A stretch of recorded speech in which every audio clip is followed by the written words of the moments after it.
Good afternoon. On behalf of Arts Empowering Life, I'd like to welcome you to this afternoon's lecture. This is called the God of Our Fathers series, Mighty Miracles of the American Revolution. My name is Sister Danielle Dwyer, and along with Lillian Meow, we oversee this series. As many of you know who've been to this series, it is about looking toward our country's 250th anniversary. The purpose is to recall and raise up moments of divine intervention, incredible measures of faith and courage, moments that reveal and outline the hand of God over our nation. For the next 3 months, we will be hosting a lecture on an event that happened in that month during the Revolution. Today, Dr. Mark Beliles will speak on the Battle of Fort Ticonderoga, the role of faith in the Revolution, and the original intentions of our founding fathers regarding church and state. So it's a full lecture. Before I introduce Mark, I'd like to review how we'll handle questions. He will speak for about 45 minutes, and then there'll be about 15 minutes for questions. We ask that you come to this microphone here in the center to ask your questions, and if you can't make it to the microphone, let us know and we will get one to you. Now, a bit about Mark. He is an author and a historian of American religious culture, an international lecturer, and Christian minister whose work often emphasizes biblical influence on American history and government. He founded the Providence Foundation in 1983, an organization focused on research, education, and training in a biblical worldview of history and society. He also founded and is currently the president of the Global Transformation Network and America Transformation Company, organizations focused on leadership and cultural transformation. Mark has lectured in over 40 countries, addressing themes like Christianity's role in government, culture, and civil life.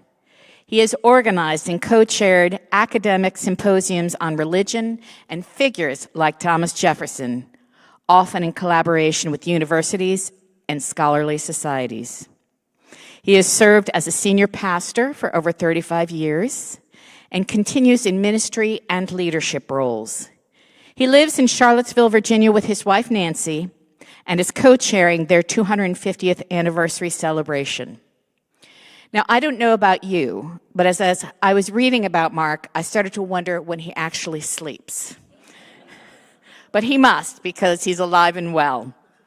So please join me in welcoming Dr. Mark Beliles.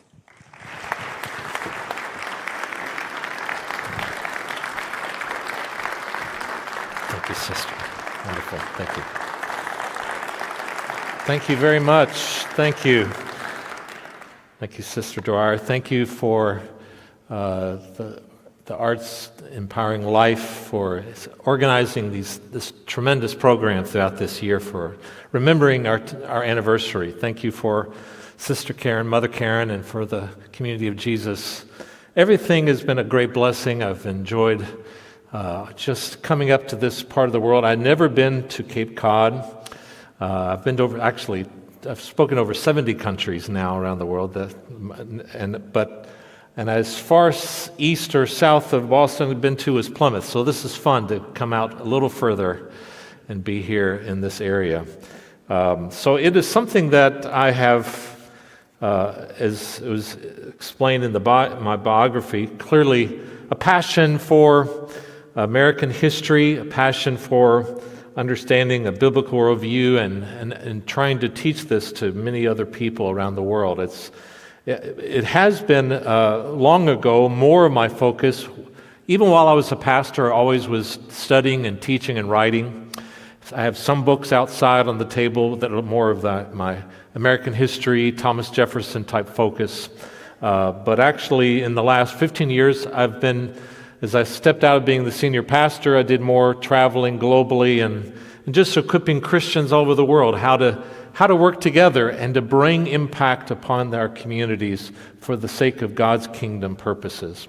And it's something that I enjoyed doing, and that's what I'm always usually traveling to do, but this is a refreshing moment for me to stop that, come back and focus on America again, come back and look at God's hand in our history here, which is always a love and a passion that I have.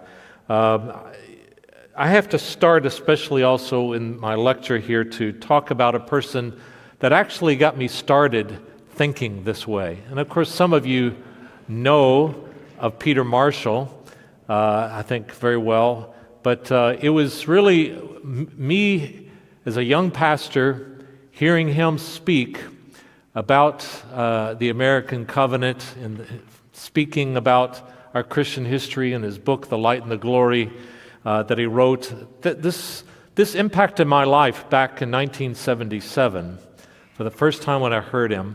And it's really kind of started launching me in this direction of, I have to learn more. I have to study more. I need to find out about this because like most pastors today, I just still had gone through my public schools. I had a very secular idea of America, not a very one that would show God's hand in our history. So anyway, I just want to honor Peter Marshall being here near where he was, and I know some of you were connected to him and were blessed by him as well. History is important. History is his story, as we like to say. It's the autobiography of God among men and nations that he has created and moves.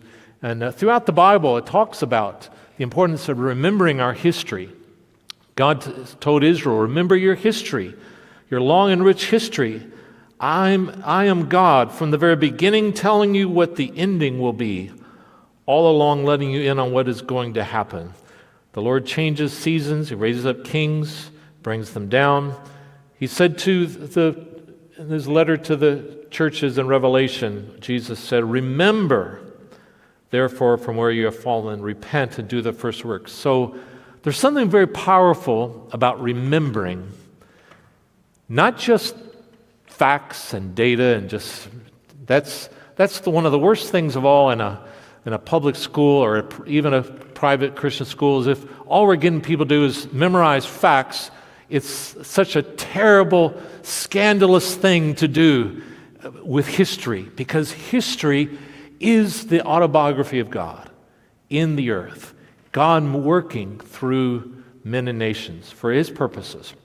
So this is what made history come alive for me, as I began to realize this very important kind of purpose for history. It helps us to know God more when we study history. And today, this theme that we're talking about here, the great Jehovah and the Continental Congress. About Fort Ticonderoga, I'm going to be mention very briefly, really, a little bit about the Battle of Fort Ticonderoga. I really wanted to use that as the launching point for this broader focus about the relationship between religion and public life in the American Revolution, which is a very unique revolution. I call it a Christian revolution because, as you will see later, we have a good reason to call it that. But before I get to the Battle of Fort Ticonderoga, I do want to go back a little bit first about American history. What are the things that made the revolution possible? It started with a revival, what we often call the Great Awakening, the first Great Awakening. Now, primarily it was known up here in New England, especially in the Jonathan Edwards, many others that were involved. Down south, maybe lesser-known people, Samuel Davies in Virginia and others. Many different denominations, many different kinds of streams of Christianity were impacted by this. There's a great movie that's out now called The Great Awakening. Has anyone seen that new movie, Great Awakening? If you haven't, you need to go see it. It's not always in all the theaters everywhere, but wonderful, about George Whitefield, the great British evangelist, and how he came to these shores, and he basically helped unite our nation, the colonies, on the foundation of religious revival that brought people together in a common kind of belief in trust in God and crying out to God. And it shaped a generation. It shaped their worldview.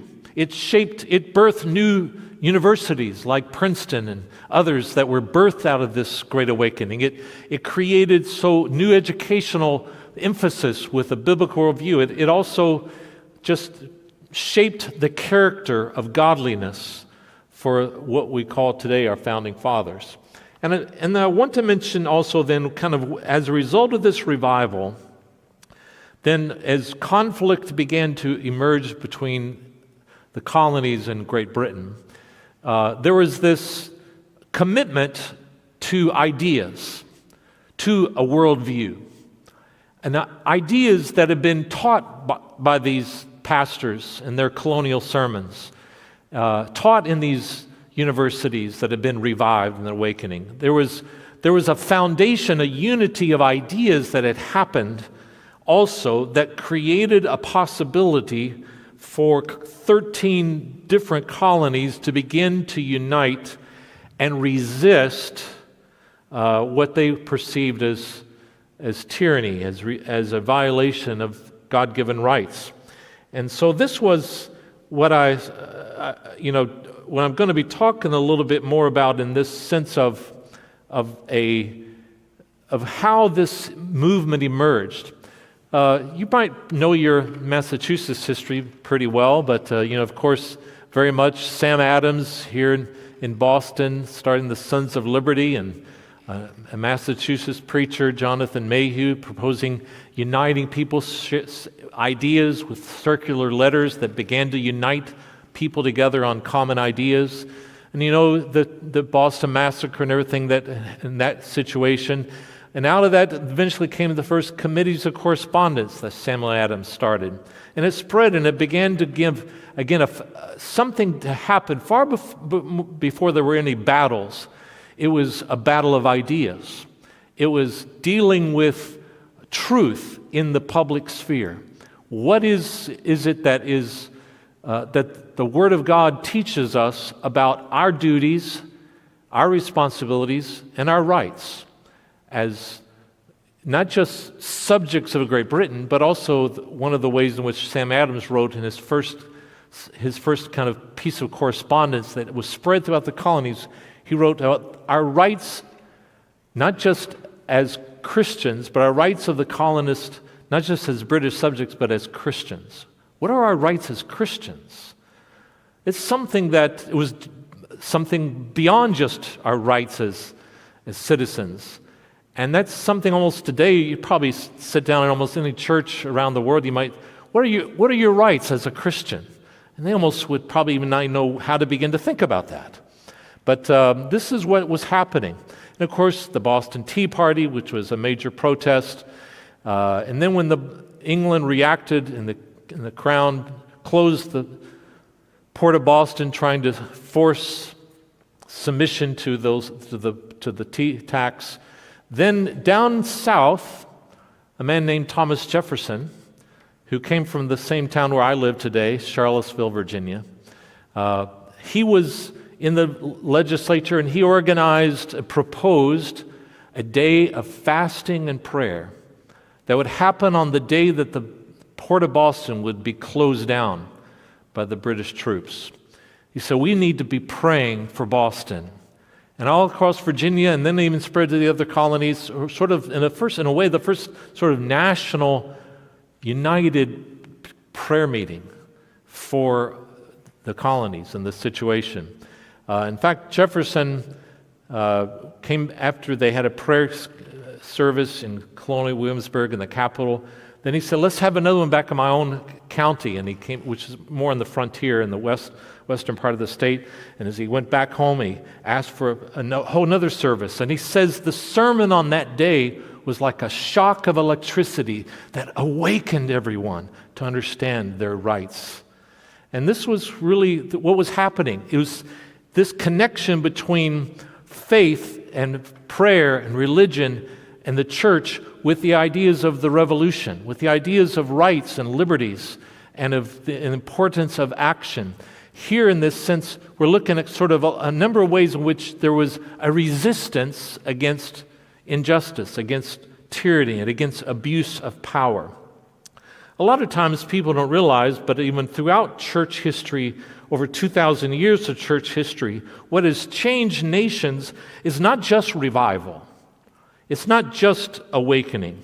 It's not just new churches and people coming to faith. That's part of it. But it's also resistance against evil. And it's truly always been a common denominator of when nations have been transformed in history. It's because Christians were willing to do that as well. Not just preach the gospel, not just pray for revival, but resist evil. Paul writes in Romans chapter 12, one of my favorite verses, is, "Do not be overcome by evil, but overcome evil with good." The importance and the actual responsibility everyone has is do not let evil overcome us. We have to resist it. Resist tyranny, resist evil in whatever form. And this has been a foundation for it's the foundation for America's freedom and our history, is that the Christians not only prayed and had revival and awakening, they mobilized together resistance against evil, against injustice, against tyranny. That's how we should understand this remarkable thing called the American Revolution. These protests that came as a result of these sermons and of these ideas, this ideology of biblical worldview, of rights and of liberty, and of resistance to evil. So this is a number of things that started to happen for a generation, a decade leading up to the war for independence. A lot of the series you're hearing lectures about is a lot of the different miracles that happen in the battles. But in many ways, the first miracle was just that people united on ideas. That's a miracle. Sometimes we don't see it that way, but it's just as important, if sometimes the hardest thing to do, is to unite on common ideas.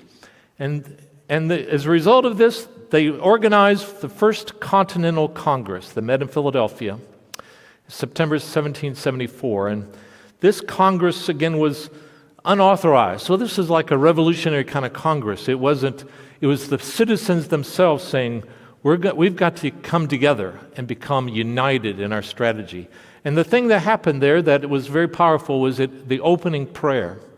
This painting that's famous today of our founding fathers, many of them, as you see, they're on their knees, crying out to God. And it wasn't just a prayer that, as they opened Congress, that might just a perfunctory, kind of thing that happened for a few minutes.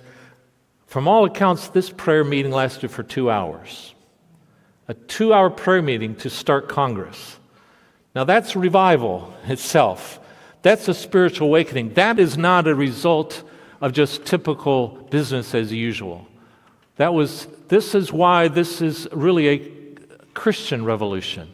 It was rooted in these kinds of crying commitments to seek God in a very serious way.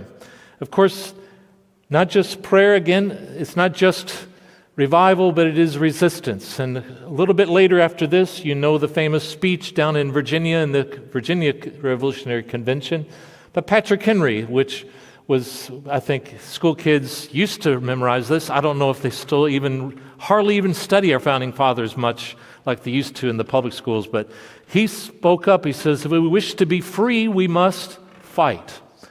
And this started to move the colonies toward a resistance that was in the complete ultimate sense. We have to be willing to resist even with arms. He says, the key thing that I want you to see in all of this is his emphasis connecting faith in God. He says, I repeat it, sir, we must fight and appeal to arms and to the God of hosts. The Lord of hosts, of armies, heavenly armies, is all that is left us. 3 millions of people armed in the holy cause of liberty are invincible. Besides, sir, we shall not fight our battles alone. There is a just God who presides over the destinies of nations, and he will raise up friends to fight our battles for us. Is life so dear and peace so sweet as to be purchased at the price of chains and slavery? Forbid it, Almighty God. I know not what course others may take, but as for me, give me liberty or give me death. How many of you memorized that maybe as a kid in school? Did some of you do that? It's good. Very good.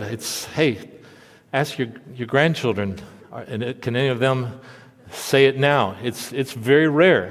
It's really a situation our country faces now. So now let's come to this battle of the capture of Fort Ticonderoga. Here in the upstate New York, you've probably already heard some of the other lectures in your series here about some other battles and providential events that happened. This battle in itself was not that major. It was a small event, really. It was helpful because the cannon that were captured at that was then carried over to Boston and helped to force the British to evacuate Boston eventually. But it was, to me, it's important mostly because of what was said. Ethan Allen was the commander of the American forces who marched his men by night and through the different back ways to get there, and was able to surprise the British command there, and without a shot was able to sneak into the fort and confront the commanding officer there and demand the surrender of the fort, or else they had the ability to attack and kill a lot of the soldiers because they were caught by surprise. And so Ethan Allen, I'd prefer to read, I don't know if you can see it from back there, but I want to prefer to read what he said, because again, I like primary sources. I like what founders themselves said, and not just what modern biographers said. He said this: "I then repaired to the second story of the barrack and ordered the commander, Captain Duplass, to come forth instantly, or I would sacrifice the whole garrison. At which the captain came immediately to the door with his breeches in his hand. And when I ordered him to deliver me the fort instantly, he asked me by what authority I demanded it." And this is the theme of today's message, really. It's based on this. "I answered him in the name of the great Jehovah and of the Continental Congress." And Ethan Allen himself says in a parenthesis here, the authority of the Congress being very, very little known at that time. That meant nothing to this commander. Whatever the Continental Congress was, he didn't know. But so that's one of the reasons he added great Jehovah, because at least that would be known. And he began, and he goes on and says, and the British commander began to speak again, but I interrupted him with my drawn sword over his head, and again demanded an immediate surrender of the garrison, with which he then complied and ordered his men to be forthwith paraded without arms. And so the fort was surrendered. And again, it was not a major event, but it was something that I think is important for our focus, which is what he said. The authority was in the name of the great Jehovah and of the Continental Congress. That's really, I'm putting those two things together in a lot of this talk. I've already shown a little bit, mentioned the Congress opening in prayer. And I want to especially zero in on kind of the statesmen of the Revolution and how they were fighting another very important battle in this battle of ideas. It's not maybe literal battle, but it's a very important one. And it was Christianity and the Bible and these ideas of the statesmen of the Revolution that were able to be connected together in the context of American historical moment where that was powerful. There was something that was enough to make a fort surrender. It was also what was enough to unite people to resist the most powerful army on the earth at the time and to win those literal battles. So it's interesting, I want to point out, because Ethan Allen was probably one of the most unorthodox leaders. When I say unorthodox, later in life, he was already known even at this point. He was not, if you read his life, he was not a devout Christian by any means. He really had kind of become more of a skeptic. and was influenced by, he had left his church and upbringing at that time.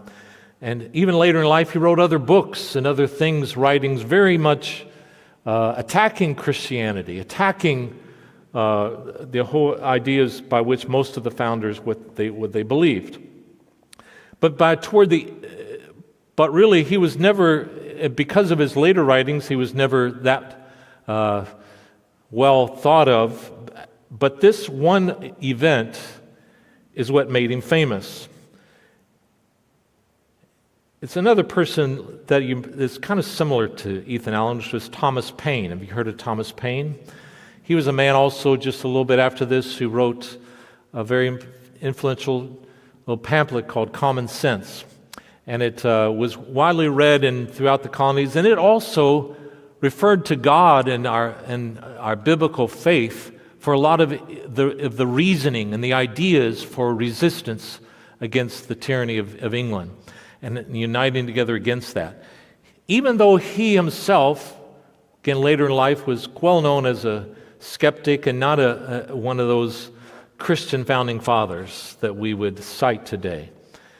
And the reason I bring both of these up here and make mention of this is because even if they personally were not believers and had a personal faith, they knew that in the battle of ideas of the revolution, they needed to speak in that language if they were going to be successful.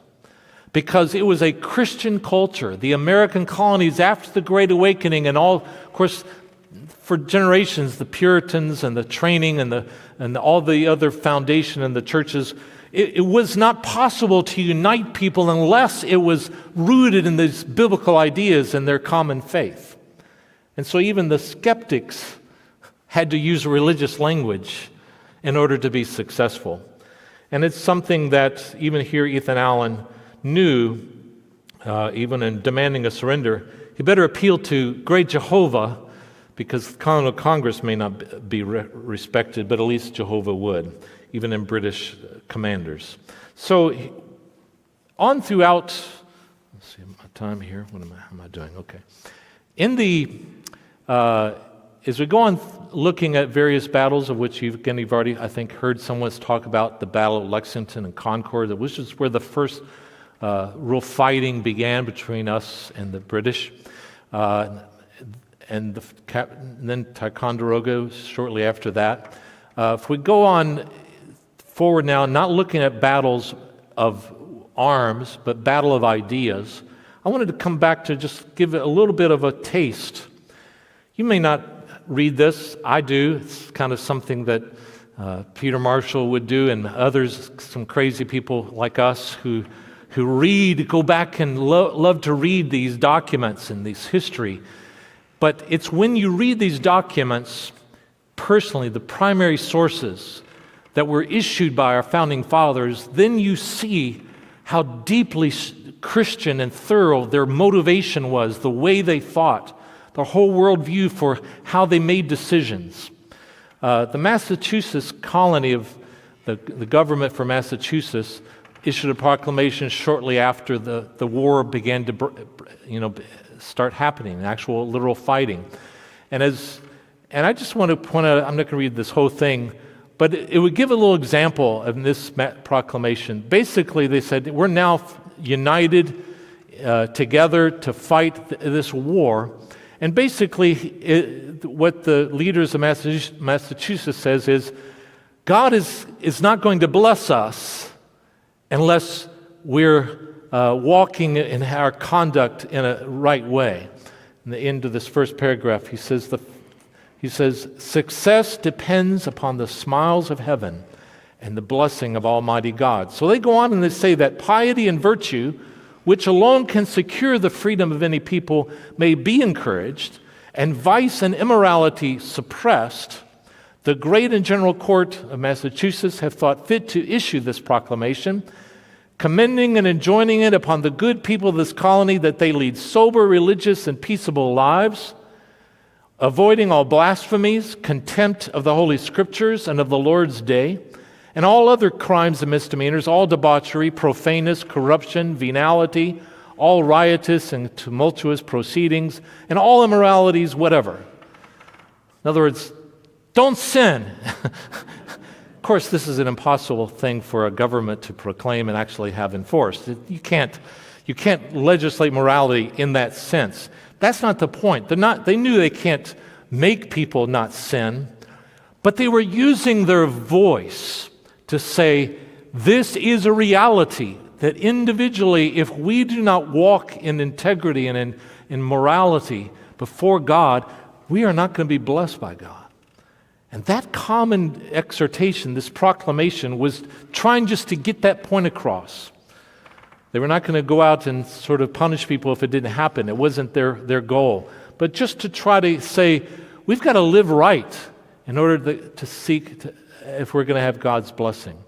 And again, going further forward in the battle of ideas, I like this.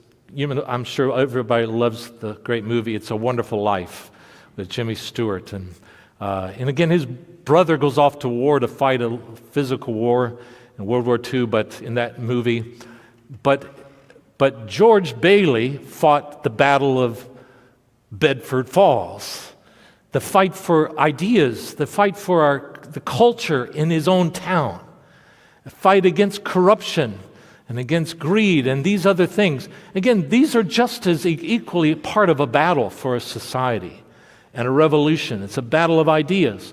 Anyway, and so that's what we're looking at here. In the 1775, the Second Continental Congress met in Philadelphia. There they appointed George Washington as the commander of the armies. And I'll just give us an example of one of the things he issued right after this. He says, as soon as he took power, he said, "The general most earnestly requires and expects no profane cursing, swearing, and drunkenness." This is soldiers, an army. He's saying none of that stuff, okay? "And in like manner requires and expects of all officers and soldiers not engaged on actual duty a punctual attendance on divine service to implore the blessings of heaven upon the means used for our safety and defense." Many repeated times, over 25 times, you could see orders by the general throughout the war like this, to go and worship God, honor God, don't do things that are going to bring God's displeasure upon our army. And then, of course, the Congress itself began to do a regular proclamations to call people all across the colonies to pray, to fast, to cry out to God. One there in 1775, another one happened in early 1776.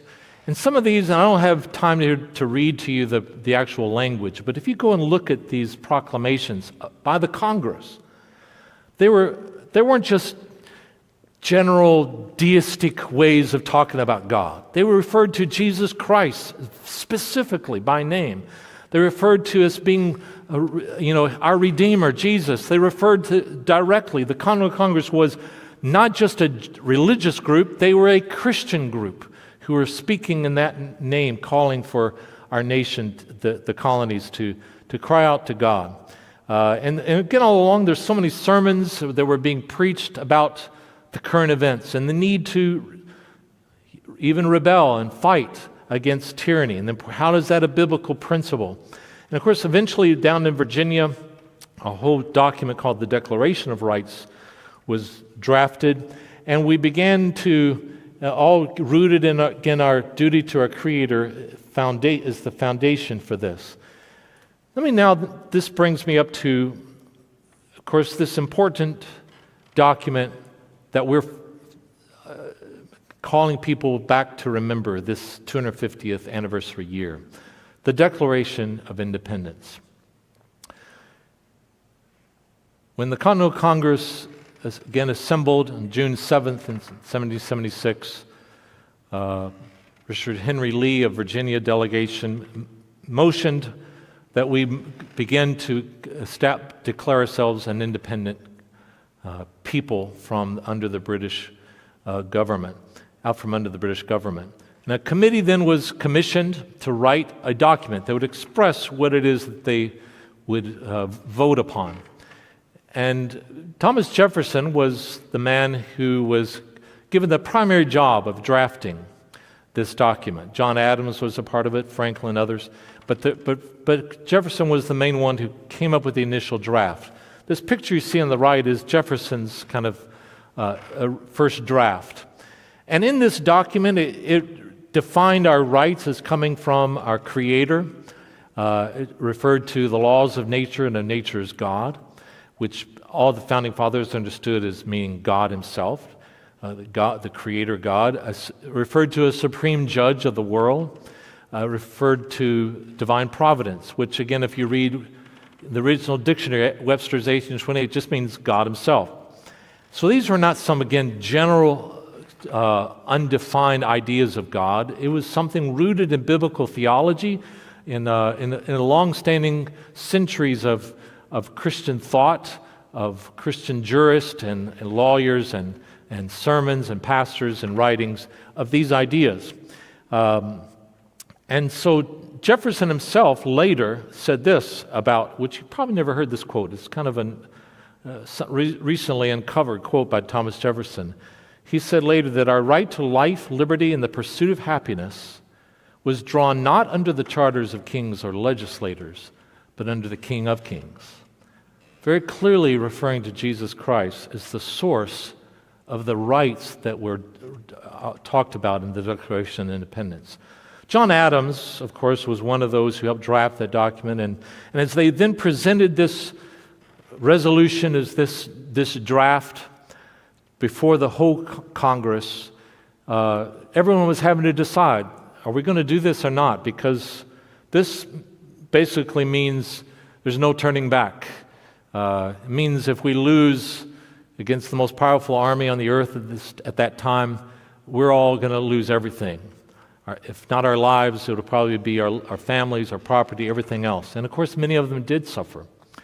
But people like John Adams were saying this on July 1st, just a couple of days before that decision. He said, I believe the hour has come.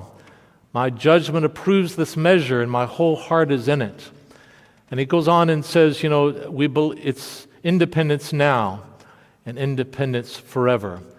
On the 2nd of July, he says, this is the next day after they made their decision on the 2nd of July, not the 4th of July. And he went on and he said, this day, as a result of their decision, ought to be commemorated as a day of deliverance, meaning by solemn acts of devotion to God Almighty with pomp and parade, shows, games, sports, guns, bells, bonfires, illuminations, from one end of the continent to the other, from this time forward forevermore. And through all this, he says, I can see the end is more than worth all the means, and that it's going to be worth all the sacrifice. Later in life, Adams wrote this in a letter to Thomas Jefferson. He said, the general principles on which the fathers achieved independence were the only principles in which that beautiful assembly of young gentlemen could unite. The only principles that can unite them. And what were these general principles? I answer, the general principles of Christianity. This was the view of almost all of our founding fathers. They understood this was a Christian revolution, only possible because of this uniting foundational principles that we held, that we heard in our pulpits, that we learned in our universities, that we shared and discussed in our town halls and assemblies. The general principles of Christianity. So it was a Christian revolution. And another man in that Continental Congress was a pastor himself, John Witherspoon, a Presbyterian from New Jersey who had been elected as a delegate. He was one of the signers of the Declaration of Independence, this pastor. And he himself said, although these gray hairs must soon descend into the sepulchre, I would infinitely rather that they descend thither by the hand of the executioner than desert at this crisis the sacred cause of my country. They didn't think, this is wrong to be doing this. Somehow pastors shouldn't get involved in politics, or somehow this is not the job of the pastors. He understood, no, we need to be involved. And by the way, not only was he himself personally involved, he also trained many other Christians to go into politics. He trained a president, a vice president, 10 cabinet officers, 21 senators, 39 congressmen, 12 governors, 1 Supreme Court justice, 1 attorney general. I mean, he was training up, raising up a generation of leaders like him to be involved, to be salt and light. Now, again, as I said, what we celebrate on the 4th of July is the decision that was published initially with John Hancock's name on the document. And it went out to different places, and I just thought before I forget here, I'll say this. You may not even have seen copies of what I have in my hand. I don't have this on the slide. This is a copy of the Declaration of Independence, one of these very first ones in these after 4th of July that were spread. At the bottom was an additional paragraph that most people don't ever read and will ever see. After it says John Hancock issued this proclamation for the Continental Congress, it says, ordered that the Declaration of Independence be printed and a copy sent to the ministers of each parish of every denomination within this state, and that they severally be required to read the same to their respective congregations as soon as divine service is ended. And then it goes on and says, and then send it to the town councils after that. They sent it to the churches first because they knew that was where the ideas that united our nations came from, in the churches. And so they're the first ones that need to get this document. You don't normally ever notice that in a lot of the bottoms of a lot of these copies of the Declaration of Independence. So there is a tremendous kind of thing that also, another important thing I want to mention, even though they declared it, they decided it on July 4th, they didn't put their signatures there until August 2nd. John Hancock's was there that went out on it, but August 2nd is when they reconvened and they put all of their John Hancocks.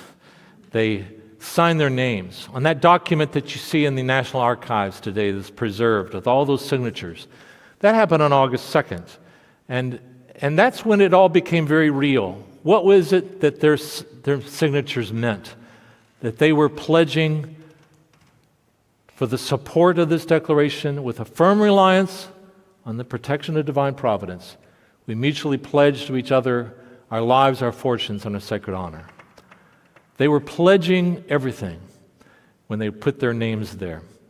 It's something that sometimes people don't recognize. I'm organizing an event on August 2nd this year where we're going to ask Christians all over the country virtually in an online Zoom meeting, people to meet in their families and their churches and organizations nationwide. We're going to, on that day, urge people to remember what our previous founders committed themselves to make this nation possible, to pass on the freedoms we enjoy. And then we're going to ask everyone nationwide, Christians, Americans, let's sign our name now. Let's pledge ourselves for the next generations that are coming. We've got to teach and spread these ideas. We've got to pray for our nation. We've got to use our influence, or the nation will not last. Amen? So August 2nd is something you might hear about later. You can go to our website and find out more. Let's see, what's my time? Okay, I need to finish here in a minute. When they signed that document, one of my favorite quotes of all was what Sam Adams said as they were signing that document on August 2nd. He says, "We have fled from the political Sodom. Let us not look back. We have this day restored the sovereign, the king to whom alone men ought to be obedient. He reigns in heaven, and from the rising to the setting sun, may his kingdom come." This was a Christian revolution. This is what the kinds of things they were doing. And just to wrap up, sometimes Thomas Jefferson is the most, I'll finish, is the most misunderstood of all the founding fathers. People today kind of think he was a deist and he didn't believe this other Christian stuff like some of the others. But actually, that's a complete mischaracterization. I have a bunch of books on the table. You can find out more. But just 6 months after writing the Declaration of Independence with all those references to God in it, it was his own choice, he then started a church. You may have ever heard this. It's called the Calvinistical Reformed Church in Charlottesville, and paid the most money. Here's the document, pledged the most money to support an evangelical Anglican preacher to lead that church. And it was there throughout the Revolution. And that's where Jefferson, and he also then pushed for religious freedom and other things that would eventually, bring also freedom away from the uniting a church and state in a coercive way with an official state church, and gave religious freedom so no one denomination would have all the privileges, and other Christians who are dissenters of others would be denied the certain rights as citizens. So many more things the Congress did, many more fast days, prayer and Thanksgiving days, many more things they did they just even published and distributed Bibles that Congress did, and eventually led to our Constitutional Convention and Franklin's famous speech about we need to pray because, how can empire rise without God's aid?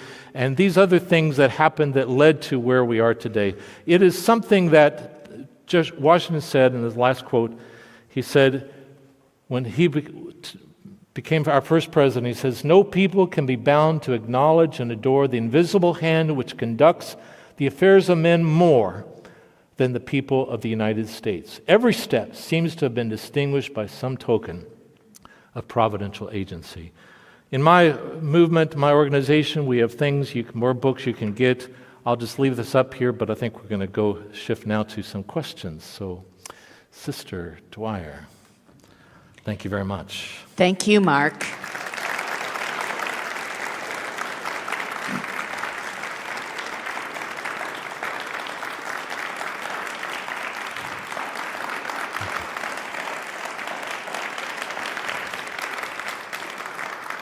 That was terrific. Okay, do we have any questions for Mark? Oh, Brother Philip. Thank you very much. That was fascinating. Obviously, the Revolutionary War was a liminal time in our history, and again, it happened in the Civil War. Just wonder if you have any thoughts about where we stand today, where the battle of ideas is just as intense as ever. I think we're at a very critical moment.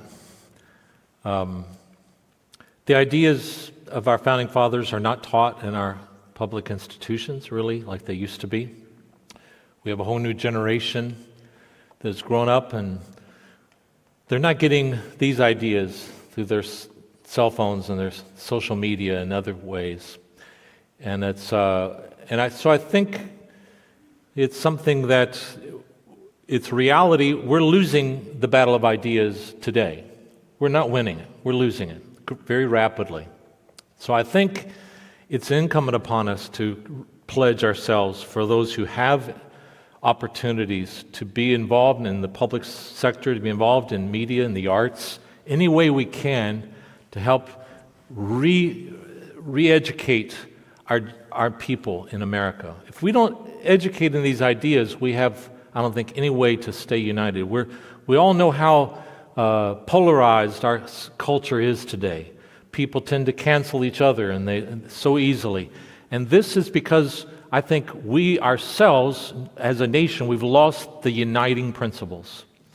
And we have to, only Christians, I believe, have the ability to bring those principles back into the discussion, into the public sector. We need to be there. If we're out separated, our country, I don't think, has a future. So that's the way I see it. Another question?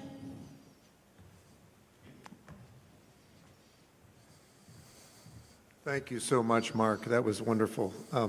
My question relates back to looking back on our founding fathers, thinking of them as being so heroic and brave. But that's from the context of we knew how it ended. We saw that they didn't die. I wonder if you would just speak about the peril they were in, and how they overcame that. Thank you. Okay, sure. Thank you, Peter. Of course, many of them really did suffer terribly. Many of those who signed this document died, were put in prison. Their families and loved ones were separated from. Their property was confiscated. And that's just among those signers, but then there's the same the common person who is fighting and sacrificing everything.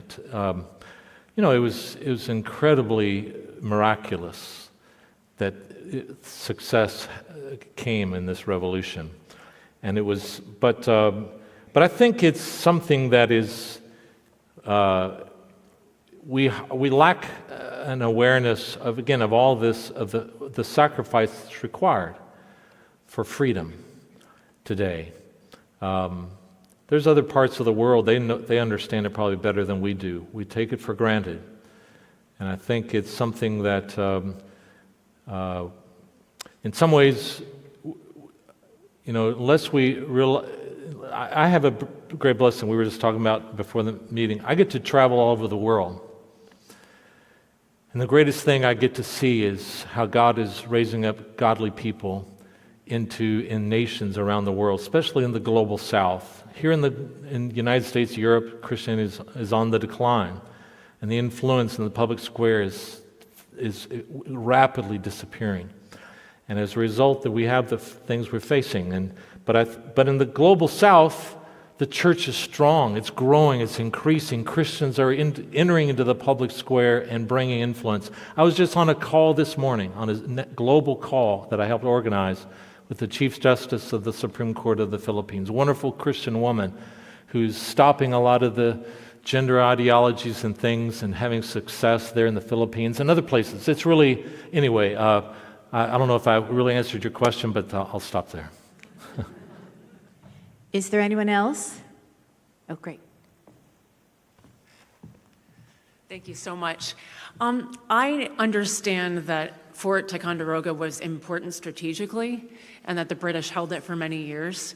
What kind of trade was happening there? And I also understand that the colonists, it was a morale booster to capture it, and they got the artillery.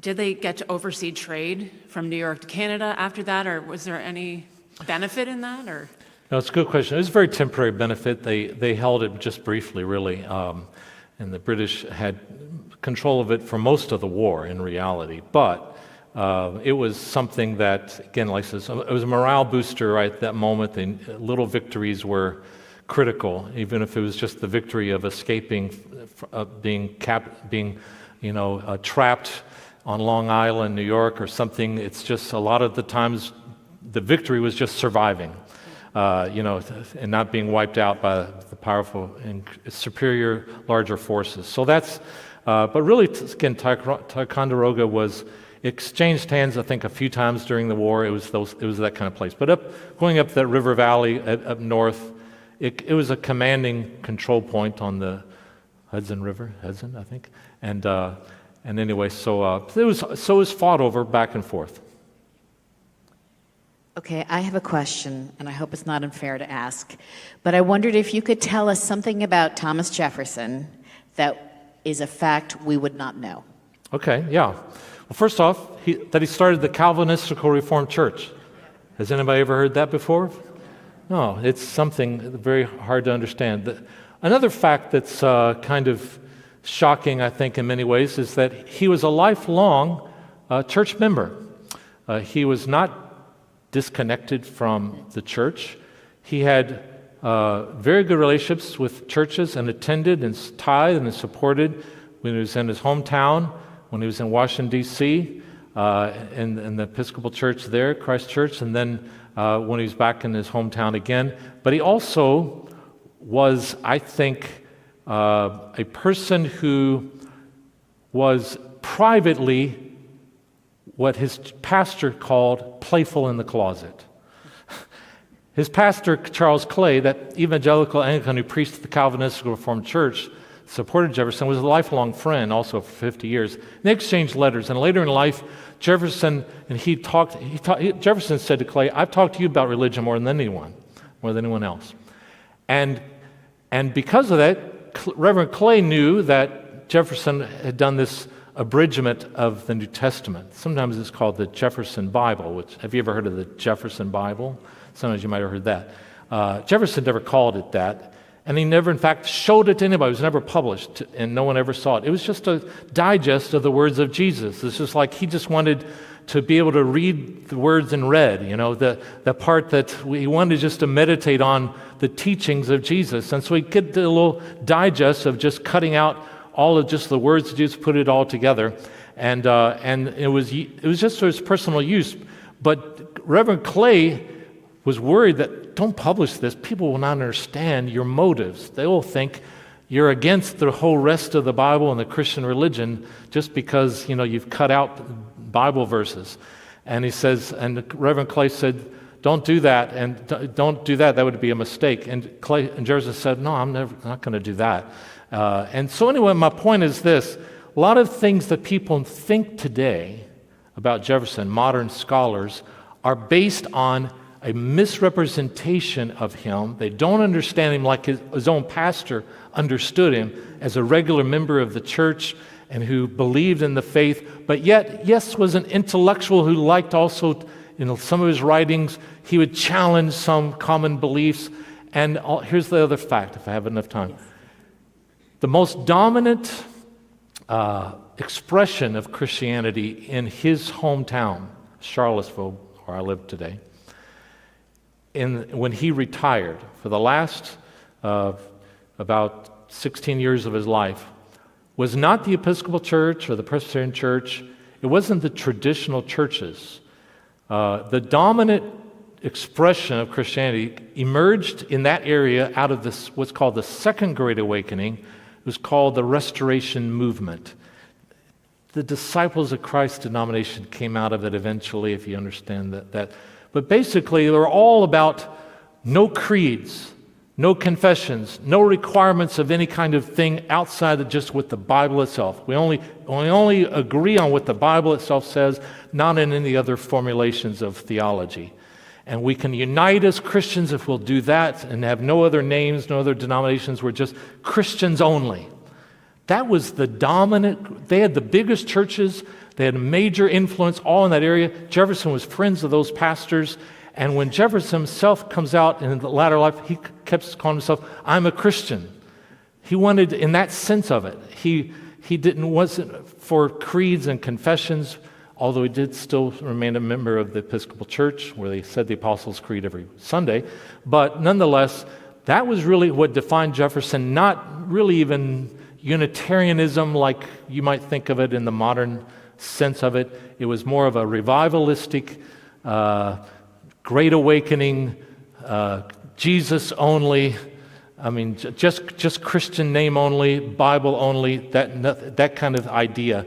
And that's what Jefferson's closest friend, the strongest churches that influenced his life. So even when you read letters, private letters, sometimes in the end of his life, you have to understand it in that context. He's not rejecting Christianity. He's just wanting unity like those other denominations were appealing for. So. Great. Thank you so much. Thank you. Can I make a little advertisement here? Brand new book. Jerry Newcomb. How many here you heard Jerry Newcomb when he was here? Jerry Newcomb and I wrote this brand new book just this week. Came out. Thomas Jefferson, the God Who Gave Us Liberty. If you really want to know kind of his view of things and understand it properly, you won't find a better book. Modestly, I can agree. That's true.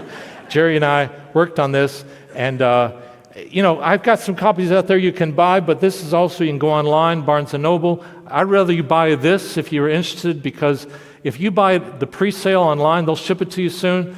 But it helps tell Barnes & Noble, hey, people want this book, and they'll put it on their bookshelves all across the country. If they buy it here, they won't know that. But anyway, it's something that, if you're interested, it helps get these ideas out to the nation. There's also my websites, other books of mine, and you can find out more. I have a blog. And so anyway, this week my blog talked about Peter Marshall and how he shaped my life, changed my life. And that's why I'm here standing before you today teaching these things. So anyway, feel free to join that blog or anything else. Thank you very much.